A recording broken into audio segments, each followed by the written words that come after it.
just recently we've seen several big consolidations or mergers in the 401k record keeper space. Can you sort of comment on what's going on and sort of give our take on what we see in this landscape? Sure. So, the most recent finalized deal was Principal's acquisition of Wells Fargo's retirement business.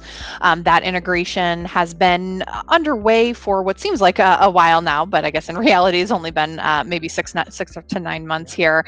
But plans are in the process of transitioning from the Wells Fargo platform to the Principal platform. And that was essentially the combination of two of the top 10 largest record keepers to become, depending on how you measure it, either the second, third, or fourth largest record keeper among defined contribution plans. Here more recently, we've had the announcement that Empower Retirement will be acquiring Mass Mutual's business. Empower was, again, depending on how you measure it, kind of usurped as the number two record keeper. And this certainly kind of vaults them back to that spot on the list based on number of participants on their platform. And even just the late breaking news this morning looks like Empower will also be acquiring Fifth Third's record keeping business. So the trend of consolidation continues. There's absolutely a handful of firms out there that are committed to growing through acquisition.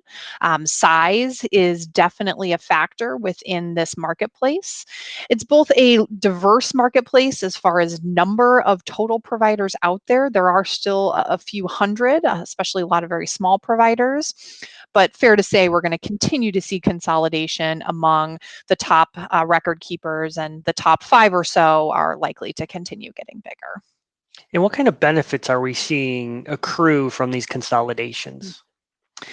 Sure. So we should see economies of scale. Having more participants on a platform means the ability to leverage cost across a greater base, whether that's cybersecurity costs as an increasing focus, or even just technology build and spend.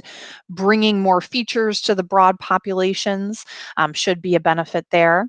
But also have to consider at some point, as there are fewer options available for plan sponsors, the impact to competition. I think at this point, we've still got a number of very competitive record keepers out there. But if we start to see a situation where there's really only 2, 3 options, of course, that's going to impact some competitive pressures in an industry that's just seen extreme cost compression or extreme fee compression over the last decade or so. Right. I mean, it's we've always joked it's essentially the race to zero, and we will most likely see zero record keeping fees at some point in the near future here. But just to talk in terms of this consolidation, along with the recent legislation changes that will allows what's called a pooled employer plan to take place, and how that might maybe first explain what a pooled employer plan is, and then the impact that might have on the industry. Sure. So a pooled employer plan is essentially an evolution of a multiple employer plan. And broadly, those are both structures that allow companies who are otherwise unrelated or perhaps only very indirectly related to essentially combine together in a single plan. That plan is generally administered and sponsored by a single entity, which again may not be related to the individual participating employers.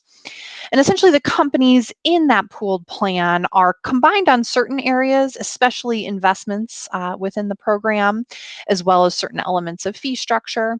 But then other elements within the plan, a lot of day-to-day administration, as well as certain plan design features remain within the purview of individual employers.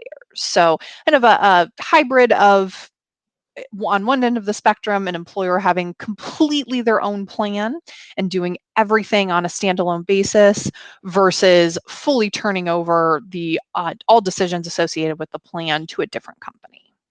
So I would be, say, purchasing the ABC company retirement plan. I'd be buying it as a product versus designing my own plan and having it administered by somebody, essentially, is what you're saying. Potentially, although, I think while programs are being marketed that way and sold as that style of product, definitely is a misnomer. There's really no ability to fully exit plan administration, plan design, employee education.